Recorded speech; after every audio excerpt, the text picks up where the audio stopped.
Welcome to Spreadsheets and Sliders, where the GMs are sharp, the Sims are cruel, and we're all just looking for spreadsheet glory in a virtual world. Now let's get ready for opening day. We're your hosts. I'm Jacob Red Sox, and with me is Aaron Mariners. This is the first episode of hopefully many about top shelf baseball, with a deep dive into the storylines and the statistics that drive our very active league. We're going to start by overviewing the league as our latest season begins. The 2030 season marks year 6 of Top Shelf. A few things to highlight as we get into the season. Last year's champion Boston Red Sox are seeking their third title. The National League has come within one game of a title twice and haven't yet closed the deal. This season we'll also be having a new GM in Minnesota, and we'll be starting to see results of rebuilding projects, most notably how San Diego and Anaheim have brought their organizations to life. One of the biggest surprises of the offseason was Shohei Ohtani's surprise retirement at the age of 35. In today's episode, we'll go over the preseason predictions and moves division by division so that anyone listening can have a complete picture of the top shelf landscape as we hit opening day. We've seen some major moves this offseason by contenders and playoff hopefuls alike, both in free agency and on the trading floor, beginning with the AL East. And in the AL East, ironically, Aaron, is the division that probably had the least amount of movement. Boston made a couple of trades, replacing a couple of starters in Michael Busch and Christian Hernandez, but for the most part, they're running it back. I was pretty surprised by the Michael Busch deal. There's not exactly a concrete solution in Boston to replace him. Currently, it looks like they're platooning. I mean, you guys are platooning at DH to start the season with a couple of unknowns. One, good prospect in Jordan Sanchez, but the other not necessarily so known with Brock Tibbetts. He's mainly there to be a captain, but it'll be interesting to see how you can produce, 31 home runs and 100 RBI with a platoon that way. Yeah, it's going to be an interesting experiment. I wanted to see. We're going to have a little bit of inside information since I'm the Boston GM. But in that regard, I wanted to see what we had with some of our internal options, and I think Michael Busch could help some other possible contenders, so I wanted to put him on the block in that regard. In any case, otherwise, Boston's pretty much running the same roster, so I think it's fair to say that their expectations, at least within the fan base, should be about the same. Very least, they want to be a postseason contender. Yeah, Toronto and Baltimore are projected right now to be, I mean, all four teams that are left in the division are projected to be under 500, but Toronto does seem to be primed to take a step this year. Over the last 2 years, their GM has been really fortunate with the development of Dylan O'Reilly. He's developed into a really solid player, basically coming from mid 40s all the way up to like 60 in rating right now. Tons of walks, tons of steals, fantastic defense. I think he's a captain too. If they could just build around him for maybe the first half of this year, then they'll at least put themselves in a good position to buy at the deadline. Yeah, Toronto has been right up at the top of the AL East at various points over the last few seasons. Their rebuild, after having enduring a couple of pretty mediocre seasons, has been something to watch. And Dylan O'Reilly is one of my favorites. I mean, like, I'm really kind of a sucker for guys that can take a walk and have speed. So he's on base all the time, and basically, if you give him a free pass to first, it's almost a free pass to second. Basically. The Yankees made a couple of salary moves over the offseason. The Rays and Orioles didn't do a whole lot. I want to mention Tampa real quickly because they're still in a bit of a rebuilding phase, but they've been really aggressive about adding talent, young talent. And one of the biggest things that we've seen in recent years was that the move of Chase Burns, who was just a young starter for the Cincinnati Reds, he moved over to Tampa immediately in a full season's load, led the AL in strikeouts. We're getting reports too that he's even improved over this offseason. Him, in addition to one of the top minor league systems in baseball, I think is going to mean that Tampa, sooner rather than later, is going to start competing in this AL East as well. I mean, Tampa has, first of all, like you said, been able to pull a rabbit out of a hat with that Chase Burns maneuver. But they also have Nick Corbin, the number one, I guess now number two, but, top prospect for them for 3 years now, is finally going to come up to the majors into the starting rotation. We'll see if he starts the year in the majors. Last year, he spent most of the year at AAA Durham. But if you take Nick Corbin, you pair him with Chase Burns, and you add in year 2 for closer Brandon Dawn, Tampa's pitching is very formidable, especially in that division with a lot of power to go up against. So let's move on to the AL Central, where the White Sox are favored to take the division again. Yeah, the White Sox have made a number of moves to bolster their current roster. One of the major ones was that they picked up a big premium closer in Yohan Duran by trading for him from Minnesota. Yeah, that was a huge deal. When he came from Minnesota, honestly, I wasn't sure that Minnesota was out of the picture. Like, I thought they had a pretty competitive squad, but their new GM has decided to go in a different direction and trade away a few of those cornerstones. Yohan Duran, for the value that you're going to get from him, it doesn't really matter what his salary is because he's at a premier position where you don't have a lot of security from, guys that are in their middling ratings. The White Sox especially needed to go further in the playoffs because they had such an outstanding offense, but when they lost Aaron Judge down the stretch, then their pitching wasn't good enough to carry them through that weak spot. And so picking up these premier pieces like Yohan Duran and Royce Lewis, it really puts them in a good spot. Yeah, I definitely agree. I think the White Sox are out and away favored, especially since they took many of their strengths directly from one of their biggest competitors in Minnesota. That kind of leads me into the rest of the Central, though, in that it seems like three of the other teams are rebuilding. Detroit made some moves at the deadline last year and some advertisements that seemed to trend towards rebuilding. But if you look at the Detroit roster, to be honest with you, it's not that far removed from the playoff team that we saw just a couple seasons ago. Yeah, 2 years ago, Detroit was in the playoffs, and their GM was new at the time, and he made a lot of really strong plays, both restocking some of their farm system and acquiring veterans. One of the biggest moves that he had made was acquiring Mason Barnett from the A's at the time, which a lot of us thought was a huge overpay on Detroit's half. Mason Barnett ended up becoming their ace, like their de facto ace until Jackson Jobe could join the picture. And now they're adding a third bona fide, top three starter in that rotation with Connor Prelip coming from Minnesota. And once you get to the playoffs, you really just need three strong starters. Like the top three you can just run, in a 7 game series, 1-2-3, 1-2-3, and then your ace goes 3 times. So having Prelip there to not only be a lefty in that triple ace rotation, but to also just be a huge producer gives them immediately a lot more credibility going into that division. Yeah, Detroit's going to be looking to bounce back from some of its major veterans. Like Willie Abreu had a down year after being traded in a pretty big deal from Boston after basically averaging about a 125 OPS plus year on year. He dropped all the way down to an 86. So Detroit will be looking for bounce back seasons from players like him. But one of the other things that I don't want to gloss over is that they added this offseason not only via trade with Connor Prelip, but they also took to free agency and got Xavier Rico, Old True Blue is his nickname, directly out of Cuba in the international free agency. Yeah, he has an archetype that I really like, especially with outfielders. He has really good plate discipline mixed with gap power and speed. So you're not going to get a ton of home runs off of him. You're not necessarily going to get a super high, like high steal, high average type play, but he provides a really nice middle of the order bat. He's a little bit older. They signed him at age 31 to a 3 year deal. And so he's going to be there hopefully as they can rebound. But if he does anything like he's projected to with his ratings, then he's providing a huge boost to sort of solidify that middle of the Detroit order, going from those top four powerhouse picks all the way down to the bottom of the lineup. Yeah, I mean, a lot of these Detroit batters have had postseason experience and had a lot of postseason success. I also don't want to gloss over a couple of things.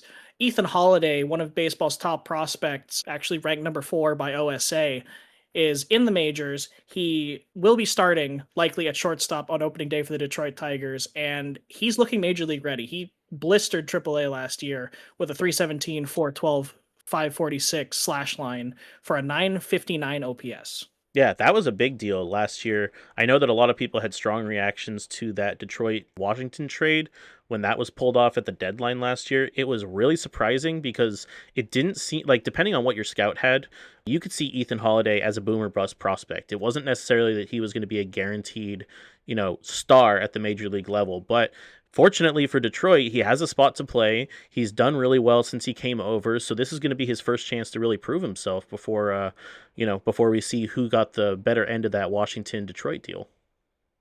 Yeah, I mean, he's got big shoes to fill. He's filling the spot of Carson Williams, who was sent out in that trade over to Washington.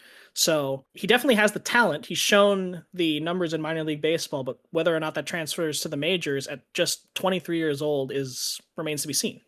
Yeah. Moving over to the AL West now, we have a couple of different storylines. AL West has proven over the history of Top Shelf to be one of the tougher divisions.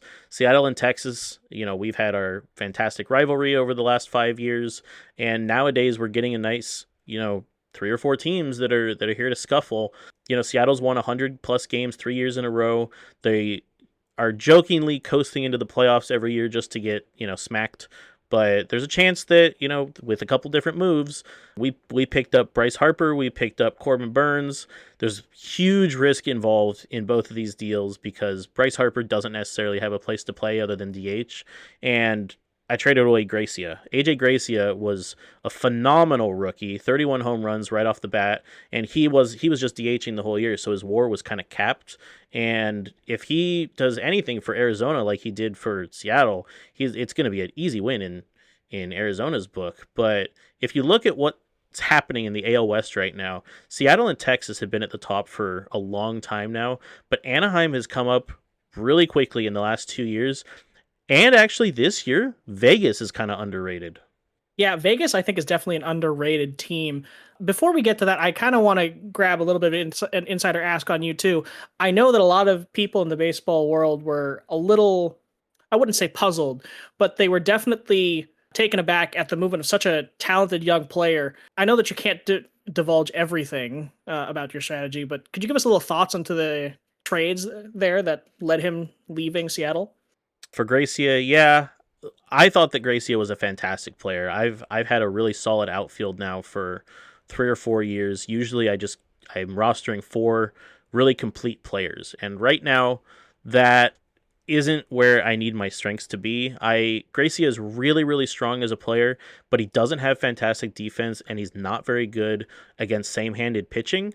So even though that puts him on a really strong side platoon, when he's batting against lefties, I didn't have anyone to replace that. And so one of the deals that I made for Bryce Harper was to get someone who can slot in at DH and provide power against both hands. It didn't necessarily have to be an outfielder that I acquired, but I thought that if I could acquire a piece that could hit from both sides and I won't have to roster a second player to platoon, then I'd be able to deal someone that would be a talent for another club.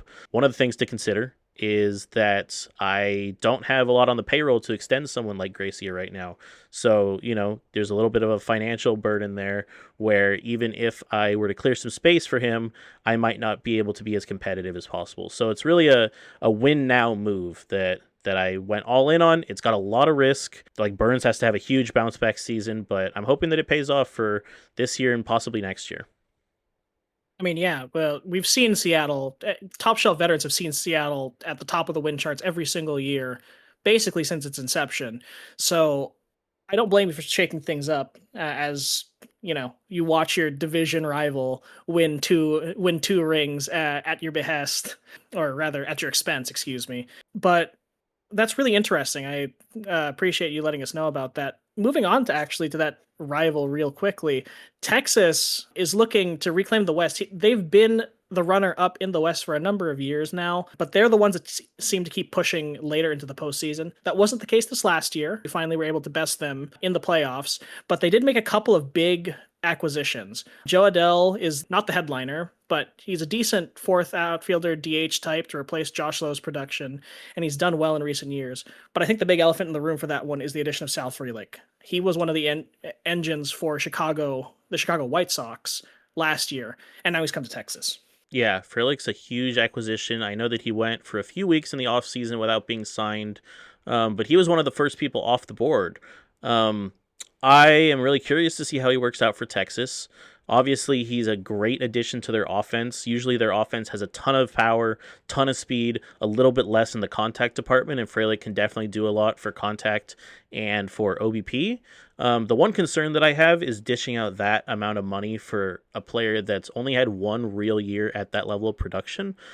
Previously, he hadn't had a year that was anywhere close offensively to the one that he just had. He's been good in the corner outfield positions, more so than center, so he fits into Texas's system. But, joining a better lineup, he'll definitely have opportunities to produce. It'll be interesting to see if he's hitting leadoff or if he's hitting fourth, somewhere for Texas that'll give him the most run-producing capability. But yeah, I just really hope that, if you're spending that much money on a player, especially long term, that you really have a plan for where you're going to play him. Yeah, I mean, Sal Frelick last year led the league in hits, led the league in average, led the league in OBP. So while he doesn't have a ton of power, only hit 8 home runs, that type of production is somewhere where you can slot anywhere. Like you said, I think it's going to be really interesting to see how Texas, deploys him and where in the lineup he thinks he's going to be run best. But that's just another piece that keeps this Texas offense like chugging. They've been one of the best in baseball ever since Top Shelf had its inception. And, they're only a couple of years, again, I mean, they're only a couple of years removed from a World Series title. They can absolutely make it back at any time. And moves like this by the Texas leadership, big reason why. Moving back to Anaheim and Vegas, I really want to talk about these two teams because they're projected to finish third and fourth in the AL West. But Anaheim specifically has been really close to Texas's win total over the last couple of years. And personally, I feel like Las Vegas is underrated. I know that they traded Nick Kurtz, actually in division, over to Texas just about a year or two ago. However, they have a lot of young pieces on their team that are trending upwards. And Anaheim specifically has made big moves over the last couple of years, and they've shown willingness and put out feelers for even more. Like they traded a big package for Elly De La Cruz, who helped really solidify that lineup. And one of the things that's actually unique to Top Shelf is that they reconverted Ben Joyce back to a starter, and he's been very successful in that role for them. Like very successful. He earned a big time extension, and he's currently pitching like he deserves it. I mean, last year he was one of baseball's best starters. He doesn't pitch a ton of innings still, but at a 140 ERA plus, you're getting a lot of value out of 33 starts. Sub 3 ERA last year. Their GM has done a great job putting together a really consistent squad. He made a very big point early in the league that he was going to focus on defense and pitching. And he's sort of happened upon some really strong offensive stars just as a result of these big name trades. But he stayed true to that defense and pitching. His rotation right now has been built up of stars from other teams. So Joyce has been from his team. Dominic Duncan was a trade from Boston couple years ago, I think. Jeter Martinez was from Seattle. He's all the way up to a 52, 57. Brody Brecht has been good. Will Sanders has been good. And the bullpen for years now has just been like a really strong sixth starter in the stopper role. That's how that GM likes to do it. This year, it looks like it might be a bit more traditional of a closer setup, type role. And we'll see if another great sixth starter sort of emerges in that role, giving us a lot of high leverage innings, being able to close the door and take a little bit of pressure off of maybe some starters like Ben Joyce who don't have the best stamina. Yeah, I think that's going to be a big key for Anaheim. It feels like their lineup is more of a known quantity at this point. Not to say that they're mediocre. They're actually very, very good. But it's really more like, can their pitching and specifically the setup of their bullpen at this moment get them over the edge? Moving really quickly to button up our discussion in the AL West, back to the Athletics. Personally, I really like what they're doing over there. They have a number of young guys that are in the majors taking the next step. They've actually signed a couple of veterans here to fill out some of the roster spots that have some good upside. They've signed Jacob deGrom just this offseason. And while he's not the Jacob deGrom of old, he's definitely been able to put up some decent seasons. He's going to be looking for a bounce back after last season. But veteran presence in that rotation where you have Marco Solis, who is the number 2 overall pick from 2028 and had a great 27 starts for his first stint in the majors last year, could help with a lineup that is young and rising. Yeah, they've had a pretty decent number of pitchers that have converted into good relief pieces for their major league squad. I'm super envious that they've gotten great development out of Diego Barrera, their bona fide ace. He's been really good for a couple of years, but last year he took a step forward, ended with a 2.64 ERA. He immediately headlines their rotation, gives them immediate credibility. They have Johan Oviedo. He's been sort of middle of the pack, so moving him back to a 4 or 5 spot in their rotation by being able to succeed around Solis and bring in a veteran like deGrom, that'll probably be better for them in the long run. Vegas will probably need to either develop a couple more hitters or make a move at the deadline. They don't have a lot of power in their lineup right now. They have good contact skills, not a lot of power, and not amazing defense. So Vegas needs to definitely upgrade on the offensive side of the ball if they're going to compete in this already tough division. Yeah, the division of the AL West is going to be one of the best in baseball, as it pretty much is every year. So, upstart teams that may have a better chance in a weaker place may not be able to break through. But I do think Vegas is going to be something to watch. The last team in the AL West is Houston. They're not expected to do it too much this season, as they're pretty much knee deep in a rebuild. But one thing I do really want to mention for that team is that they won the draft lottery once again, which means that they're going to be able to pick first in this upcoming draft.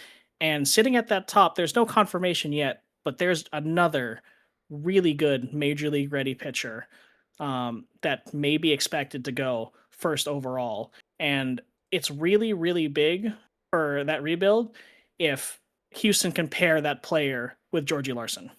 Houston's got a crazy good rotation right now. Larson headlines the squad, but Carlos Marcano actually has put up two really nice seasons. Talon Haley came in last year or 2 years ago and has regressed a little bit, but is still really highly rated. I have him at a 58 58. And that's already right there. Three players that are almost or above 60 overall or 60 overall rating. Ryan Sloan was one of the prospects that they got over from Milwaukee by way of, or from Seattle by way of Milwaukee. He's actually developed into a 42-55 right now. There's a chance he breaks major league camp, possibly as a fifth starter, possibly as a long reliever. We'll have to see how that works out. But Houston's another one of those teams that'll have to upgrade on the offensive side of the ball. But I think contrary to how Vegas has a very good starting rotation and an average bullpen, Houston's been developing their bullpen just because of converted starters. You have people like Austin Strickland, Spencer Arrighetti that have jumped into the bullpen and made some moves on their own. Ethan Pecco's in the bullpen right now. We'll see how he does this season. Last year he ended up having a pretty good run in the back end of the bullpen. So Houston is projected right now to only be at 65 wins this season, but I could see them getting up into the 80s, possibly at least being at the being buyers of the trade deadline if they really overperform and get some offensive production out of their guys. Moving over to the NL East now, we're seeing that Miami is likely poised to continue being at the top. They just actually extended one of their main pieces, Aaron Estrada. He's been really great and all over postseason highlights since Miami has turned the corner and become a very good team. And really, that Miami team is one of the best rebuild stories of Top Shelf. Way back at the beginning of the file, they traded for Jackson Merrill from the Padres, and he's kind of anchored that fan base and helped them grow as the leadership there has made a ton of really great moves. Yeah, this year they're looking to get some contributions out of some higher level prospects. Johnny King's coming up. He had a little bit of a cup of coffee in the majors last year. He was a Rule 5 pick, but he's turned into a pretty high prospect for for Miami. Liam Peterson also coming up this year was a first round draft pick in 2026. So there's a couple people that are going to start anchoring that rotation as Miami looks to sort of extend this competitive window they're in. Like you mentioned, Aaron Estrada, huge prospect for them. He's ended up capping out at about 61-61 for his ratings, and he's put up 3 years now of excellent production, almost hitting 300 every single year. So there's not a huge hole in Miami's offense, anywhere. They have speed. They just acquired Christian Hernandez to play second base. John Cruz has turned out to be a really strong DH once he got out of the outfield. And like you said, that Merrill acquisition at the very beginning of the file, Merrill's not even that highly rated anymore, but he still provides a ton of value right behind Kobe Mayo and Davison De Los Santos. Yeah, I think Miami very clearly is poised to repeat as division champions, but nipping at their heels and who have been the other powerhouse in the East is Atlanta. Atlanta's roster still has a lot of the stars of old that you expect to see there, with Ronald Acuna Jr., Austin Riley, Michael Harris, but they've added a couple of big pieces over the last couple of years. Namely, one of the biggest ones was Gunnar Henderson. I mean, he's still rated by us as an 80-80 shortstop, and he's put up great numbers every single year. But at the same time, despite that, Atlanta still hasn't really truly been in that elite tier. They made a World Series early on. I believe it was in maybe 2026, something like that. But they really haven't opened themselves into that elite tier in a while. Yeah, Atlanta's been kind of puzzling. I personally thought Atlanta was really on their way when they acquired Gunnar Henderson back in 2027. He's been 80-80 since then. Like, he's extended for a long time. He's a 5-tool player, provides excellent value no matter where you put him. but they really haven't gotten over that hump lately. As you said, even this year, they're projected for 85 wins. They're projected for 800 runs scored, which is among the league leaders, but they're not projected to win the division over Miami. And I think a lot of that comes down to the fact that they don't have a ton of depth on offense, and their pitching's a bit of a question mark. You know, the back end of their bullpen has an aging Iglesias, an aging Joe Jimenez. You have Drew Thorpe, who's been in there for a couple of years, but he's nothing special. And you don't have any, huge prospects, just diamonds in the rough waiting to come up and be that lockdown high leverage reliever. I think when you don't have that level of consistency from your bullpen, you're really relying a lot on your offense to score day in and day out. And if you ever have a day where your offense falls flat, or if you get platooned on really hard by the opposing pitcher, then you're not going to win as many games as you should be. Yeah, I think that's definitely something they're going to have to look out for. We'll see what Atlanta does. They've traditionally been buyers at the deadline, but they don't have a ton of bullets left to make big moves. But we've seen creative deals from GMs and Top Shelf before, so we'll have to find out whether or not that's something that they can do. Moving on through the AL East, the next projected team is going to be the New York Mets. They're projected at 84 wins. They've been sort of a weird team for me, both currently and in the past. They've been in a bit of a middle ground where they have a high payroll and they've had good players, but they've definitely underperformed, I think, in regards to the amount of talent that they've had on their team.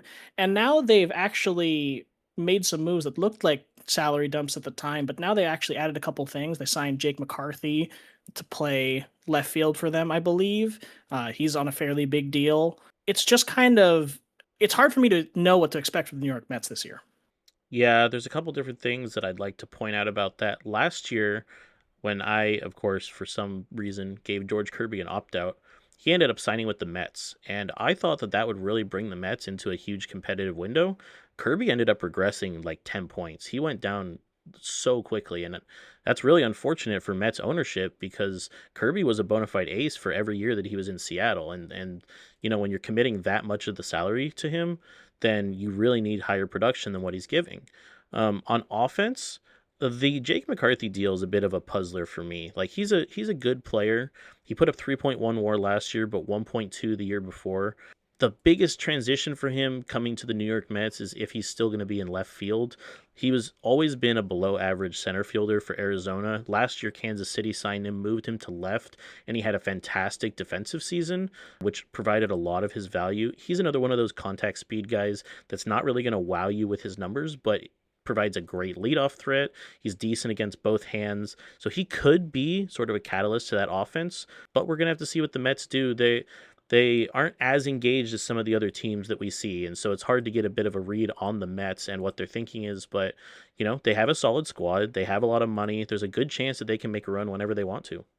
Yeah, I think the Mets are one of those teams where I wouldn't be too surprised to see them at the bottom or at the top of the AL East. It'll really just depend on what happens with some of their signings. And like you said, like big money guys like George Kirby need to perform. And, there has been regression, but he did actually perform pretty decently last year. You're just hoping for more for that salary. Moving on to the Phillies, that's a team kind of stuck in rebuild mode right now. They had a couple of big pieces. I know that they've lost a lot of games in the last couple of years. I feel really bad for Phillies ownership because one of my favorite players in the league that came in international free agency just a couple seasons ago was Sorihiko Tsuchida. He's a Japanese ace, not super young, but he has a really unique movement profile for a pitcher and is super fine control. Had a really great rookie season, was a little bit middling in his second, but had an injury about halfway through last season.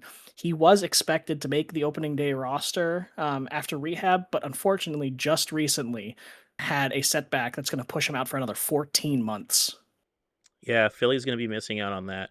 Fortunately, Philly does have a couple of options to fill that void. They made a huge acquisition this offseason by trading away Bryce Harper and getting back Elmer Rodriguez Cruz.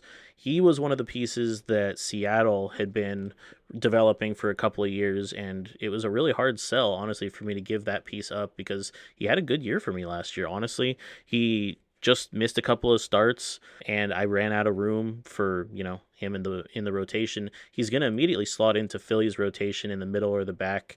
Also, Philly's got two new hot prospects that are going to be coming up in the rotation as well with Brian Bales and Blake Eilich. So You have two guys that could potentially fill that void. You have Andrew Painter still holding it down. There's a chance that Philly could, come out of that rebuild sooner than later. As you mentioned, they did have a couple of moves. They were able to sign or able to trade for Michael Bush from, Boston. Boston saw him as a sell high candidate. They gave him to Philly. Philly immediately gets a huge offensive boost from Michael Bush. He's probably still going to play DH in Philadelphia, but he can play first base if needed. Yeah, Michael Bush is going to be an interesting one in there because he performed really well for me. A sell high candidate is correct. Truthfully, there was just a lot of youth that needed to get some at bats, and while Michael had a really great season for us, I didn't think he was going to be around in Boston for long term. So I wanted to get the process of that transition started early. But I do think that, especially in the strong offensive environment of Citizens Bank, that he could have another really nice year for them. The last team in the division is the Washington Nationals, and I know I mentioned this for the New York Mets, but really this is another team that's a big mystery for me. They're projected at 84 wins, which is solidly above 500. But to be honest with you, with the talent on that team, that really feels like almost an underrating. But at the same time, they haven't been able to put that all together on the field. They've had last year the reigning MVP in James Wood. They have elite guys like Carson Williams, Tarek Skubal. Like there is legitimate star power peppered all over that roster, but they just really haven't been able to put it together. They haven't made the playoffs in a few years, and it feels like with players of that caliber, it's hard to say why. Yeah, Washington's got a lot of, like you said, star power. The Scooble edition was a really big deal coming over from Detroit last year. So now that they're going to have him for a full season, we'll be able to see, what kind of impact that makes. I know that talking to the Washington GM, he seems to still be all in on this competitive window. He's not looking to make any selling moves. He wants to build off of the core of Logan O'Hoppe, Edwin Arroyo. We still have, Jacob Young and James Wood there. He still has, like you said, the core pieces in place. Strong defense at some positions, strong pitching. It hasn't been healthy at the same time. That's one of the big deals. It hasn't been healthy at the same time. 2 years ago, Noah Schultz missed about half the year with injury, and he was the bona fide ace in that rotation. That really set them back. So, Washington, I think they're, like you said, I think they're a little bit undervalued in that preseason predictions. I would see them a little higher, probably more like a 90-91 win team. If we see, depending on how the Phillies and Mets do, maybe the Nats can jump above them a little bit if they underperform and sneak in as a wild card team, but I don't see them being better than the Braves or the Marlins this year. Yeah, I tend to agree. I think Washington has one of the best 1-2 punches in baseball in Skubal and Schultz. And if that talent all is healthy and performs at the same time, I do think that there could be a situation where they are able to push into that wild card picture. Now with the NL Central, this is a big division. This division is super competitive. There's only one clear rebuilding team in here in the Reds. The rest of these teams all seem to be pushing their chips in for a postseason run. I want to start with the Milwaukee Brewers. They are predicted to win 100 games this year. Last year, they actually slightly underperformed, their Pythagorean win-loss record by only winning 95. But they made the World Series, brought it to 7 games, just losing by a hair in a walk-off home run. And they're bringing back most of the same squad. Yeah, bringing back pretty much the entire squad. Unfortunately for Milwaukee, they went into that last, series extremely undermanned. A lot of injuries, around the whole organization, and that did them in. Fortunately, they're coming back with a lot of the same pieces. McClanahan is going to be healthy this year. He's going to, do as much as he can. He's been an ace for a number of years now. Fantastic acquisition 2 years ago. Matt Scott and Justin Lamkin turned out to be huge performers in the postseason. Matt Scott finally, being able to throw a lot of innings last year, ended up around 190. So you have those three guys in the rotation. You round it out with breakout star Quinn Priester, and we'll see who takes that 5th rotation spot. But Milwaukee's still got an extremely strong back end of the bullpen with Clase and Fermin, and you have one of the most talented offenses in the league, from top to bottom. Max Muncy, who in this league is an absolute god defensively and offensively, was just signed to a long-term extension through 2037. So, that signals to me that Milwaukee's going to try and stay in this window as much as possible. They're going to try and build off of these prospects. They're trying to try and build off of these, really highly developed talents, and we're probably going to see Milwaukee take another division crown this year. Yeah, I think that's probably what I would put as the top of the betting odds. But moving to the next two teams, I think it's really hard for me to talk about the Cubs without talking about the Cardinals because both of these teams are teams that are a couple years into a rebuilding window, but both of them are starting to push their chips in by getting free agent acquisitions and moving up some of these pieces that they acquired while they were losing games. And Chicago is currently projected to win four more games than St. Louis, but for me, it's kind of neck and neck. They seem like they're right there in a dogfight. Yeah, Chicago and St. Louis are interesting. I'm not sure how competitive Chicago is going to be this year. They're projected currently by OSA to come in second in the division. I personally think that's a little bit high just because Chicago has a lot of pieces that are ready to take that step forward, ready to break out, but aren't there yet. 2 years ago, they were able to trade for Alpha Dixon, one of the biggest catching prospects, and he's now peaked up at 55-55, which is a huge deal. Chicago got a huge development lab result for Nolan Schubert last year, and it ended up with him giving them 37 home runs and 100 RBI. So year out, Chicago's being able to develop these prospects and give themselves a much stronger offense. I'm not so sure that their pitching staff is ready to take that next step. They brought in Zach Wheeler. He's toward the twilight of his career. We're not sure how much more production he can put up. Jojo Ingracia has put up a couple of really nice years, but that's more of a middle rotation starter. And Zach Redner can definitely put in the innings, but he still has a little bit of development to go. So I think the Cubs could make a run this year. I see them a little bit more 500 team, a few games above 500, but I think they're only a player or two away from really making a run. Yeah, and I think we would be remiss to not mention the signing of Kazunori Kawasaki. He's another international free agent that left NPB and is going to be joining likely as a left fielder or a DH for the Chicago Cubs, but he's working with prodigious power. We're talking about internationally one of the best eyes at the plate combined with some of the best gap and home run power, honestly, in all of international baseball. Likely projected to have a bit of a strikeout problem, but clearly to Cubs ownership, that's not going to be too much of a detriment in that regard. Yeah, I think like I was really gung ho on wanting to sign him. He would seem like a really promising prospect. Good age too. He's someone that you want to be able to build around for 3-4 years. The Cardinals got the memo when it came to seeing the moves that the Cubs were making. They went out and they signed an international free agent of their own in David Gray. He's another 80-80 power guy, 80-80 eye. Like they're matching tit for tat with power. You see how this division is shaping up with a lot of power bats, and you see these names, like Jordan Walker and David Gray, and that St. Louis is in it to win it. I think St. Louis is certainly interesting this year. Luis Gastelum is proving to be a fantastic pitcher ever since his move from the bullpen, and this is going to be his first full year in the starting rotation, assuming that he sticks around there. St. Louis has plenty of breakout potential as well. Chicago and St. Louis probably just flip-flop for a lot of the year. Yeah, I think St. Louis is funny because they have one of the highest ceilings, I think, in the National League Central. They have a ton of young players that are reaching their peak. Jordan Walker has been a mainstay in their lineup and has been excellent for them for a number of years now. JJ Weatherholt is a great second baseman, won Rookie of the Year and a Silver Slugger in 2028 at second base, but was not at all bad last year. Could easily rebound to that 6.8 WAR threshold based on his development. And like you said, with the addition of Garay, that is a pretty potent lineup if everybody's operating at full strength.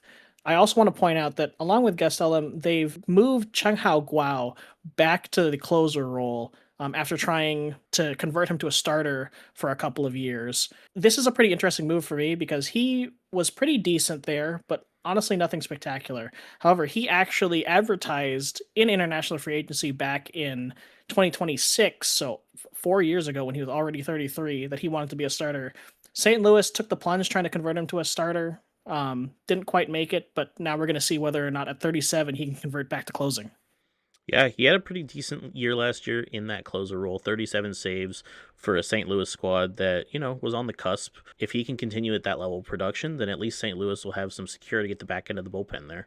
Yeah, I think that's going to be interesting. One other thing that I want to point out from the NL Central is that Pittsburgh has actually taken a bit of a different approach than the other two teams.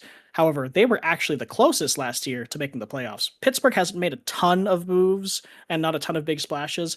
A lot of GMs thought that they would be moving big pieces of yesteryear like Paul Skeens, Jared Jones, those types of guys quickly to jumpstart a big rebuild, but he actually held on to those. And in addition to Pittsburgh not being very good for a number of years in order to get some high draft picks, they actually were just a tiebreaker away from making the playoffs last year. And they're going to continue to try and get over that hump this year. Yeah, Pittsburgh's got some pieces for sure. They went out last year and signed Jacob Wilson to be their shortstop. Jacob he's been good. He's definitely had some moments, but the big name coming in this year is Howell Whelan.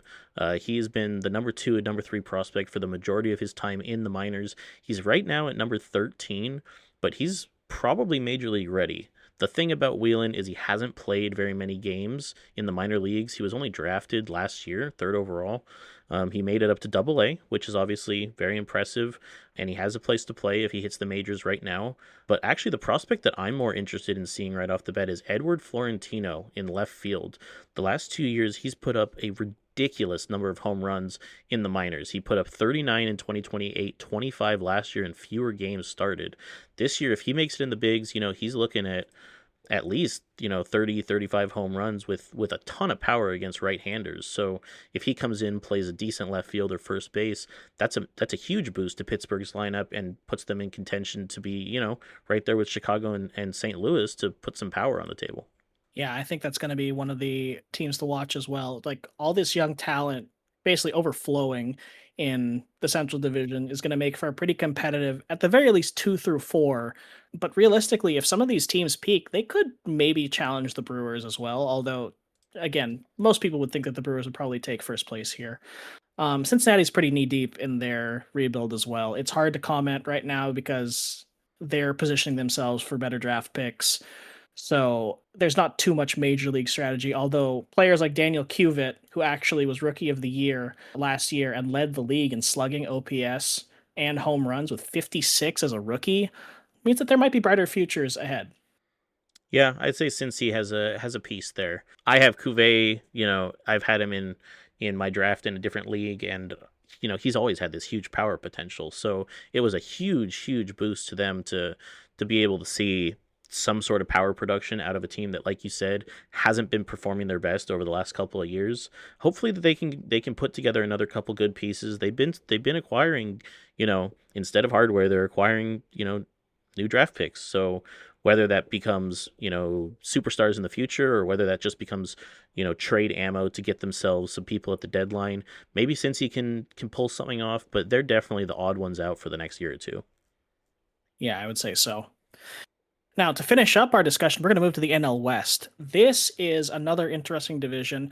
There's a fairly clear favorite at the moment in San Diego. They had a big breakout last year, and they won 103 games after essentially one of the earliest rebuilds in Top Shelf's history, where I believe it was even in our first season in 2025. They shipped out pretty much all of the talent on that roster in order to rebuild, and last year was when it got put all together.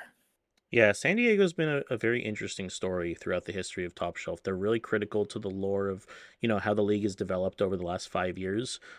Currently, I'd say the strength of the Padres lies in their rotation. They do have a lot of strong pieces on offense. They do have a reigning MVP in Pedro Ramirez, their young third baseman. But I am honestly a lot more impressed with how consistent their rotation has been year in, year out. The last year, they ended up getting a career year out of Ronel Blanco and let him go to free agency. They're going to be replacing him with Christian Scott for $14 million a year. He wasn't amazing for the Mets, but he was, in that sort of middle rotation degree of success, he's going to come over and probably be a 4 or a 5. San Diego was also able to pick up Kyle Harrison last year on an extended deal, and they'll be going into the fourth year of Eric Yost's career, which is going to be a huge deal for them because Yost ended up pitching to a sub 2 ERA last year for the first time for a starter since DeGrom in 2021. So San Diego coming into this year, I would say, are definitely the favorites in the NL West, but there's still a couple teams that have firepower. Yeah, I mean, chiefly, you can't talk about the NL West without talking about the Los Angeles Dodgers. But we mentioned this at the beginning of the cast, but they, this offseason, in a stunning move, lost Shohei Ohtani to retirement. I mean, he was having a fantastic year. I think everybody was really shocked by that because the Dodgers made the playoffs. They weren't the favorite in the division, but they did make the playoffs. And Ohtani himself had honestly what would be a career year for most other players. So it's very, very surprising that he would decide to hang it up, especially with something like 4 years left on his deal. Yeah, Dodgers, they've got some money to play with right now. They've got a pretty significant addition to their rotation in Garrett Crochet, who at age 30 is still, not at the peak of his career, but he's still definitely performing at a high level.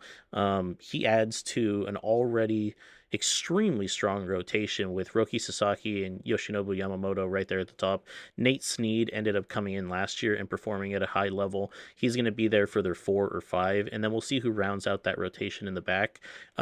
Currently, Justin Robleski looks like he could be a good option to start, but they currently have him in the bullpen. That's where he ended last year. If they throw him into that starting rotation, though, that'll at least give him 2 lefties. I personally have had issues running like a primarily righty starting rotation in the past, just because in my division there are a lot of really strong lefty hitters. Nick Kurtz came to the division. Corey Seager has been there for a long time. We also have Ellie De La Cruz, who's a switch hitter but has a lot of power from the left hand side. So depending on how the Dodgers go about this, maybe they want to balance their rotation a little bit more. But they were able to spend money to bring in Cade Smith. They were able to spend money to bring in Garrett Crochet. So they were just able to reload, and they're going to make a good run for it this year. Yeah, I do think so. The Dodgers are always a threat with the star power that they have. Of course, we're a few years in here. It's 2030. Their stars are a little bit older, but they can still definitely turn it on and perform. And the development of their 2 Japanese aces, Roki Sasaki and Yoshinobu Yamamoto, means they're also just as good at the top as pretty much anybody else in baseball. Funnily enough, the projected second place team in the division is actually the San Francisco Giants. Giants have been interesting over the last couple years because they ended up getting a ton of production out of one of their international free agents, Yoshitsugu Moriguchi, back in 2026. He ended up developing into a really strong first base hitter, can hit can hit against both, same-handed and opposite hand pitching, and he's provided an offensive core for them to build around.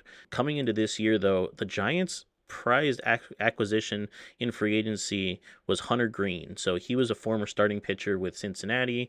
He ended up going to Seattle and pitching in relief, going back to Cincy, and then going back to St. Louis in a relief role as well. It looks like the Giants are going to try and keep him in the starting rotation this year.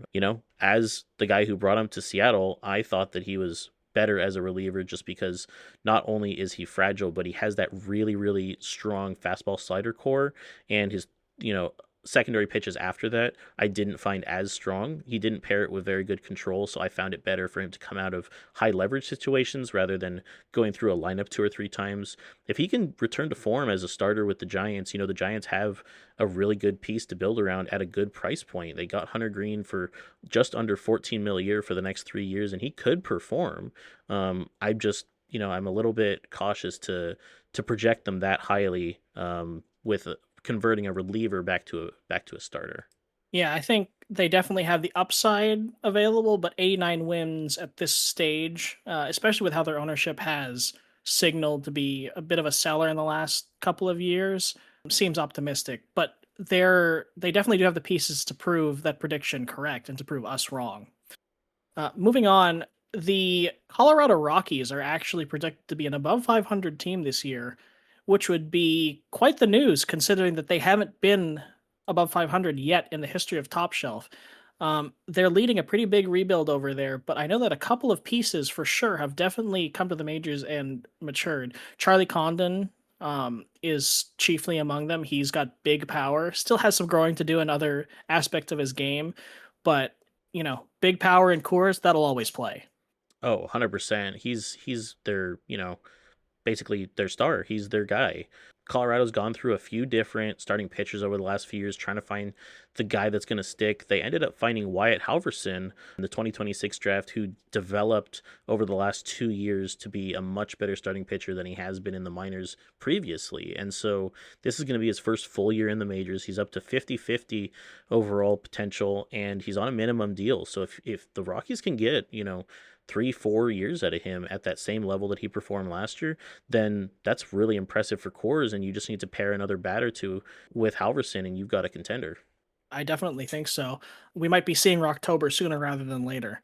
The last team on our list is Arizona. Now they're projected to be at the basement of the NL West. However, my question is, can Arizona beat the odds again? I mean, they're consistently beating preseason predictions. I believe for the last 3 years, at least two, they've been a postseason team via wild card, and they always seem to be right there, maybe an injury, maybe an underperformance away, but they definitely have not given up on contending in the West. It's funny you mentioned the injury because this past sim or two, we just saw that Justin Martinez is going to be out for an extended period of time. He's been their closer for as long as this league's been in existence. He's been excellent. One of the elite arms, has four top plus pitches. He's really hard to replace. It's really, really difficult to replace someone of that caliber. Last year, I dealt with a similar experience because I had traded away Andres Munoz, and I was having a lot of trouble with Ryan Harbin replacing his, production. A lot of blown saves. It's really hard to get that guy. Arizona does still have some arms in the bullpen. Philip Abner and Felix Bautista are currently listed in their setup role.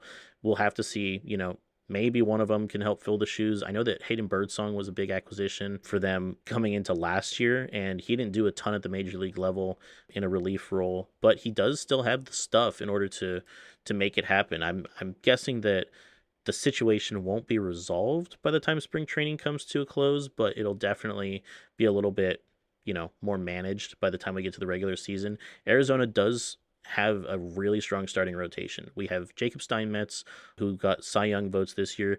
Yosdonner Suarez has also performed at a really high level.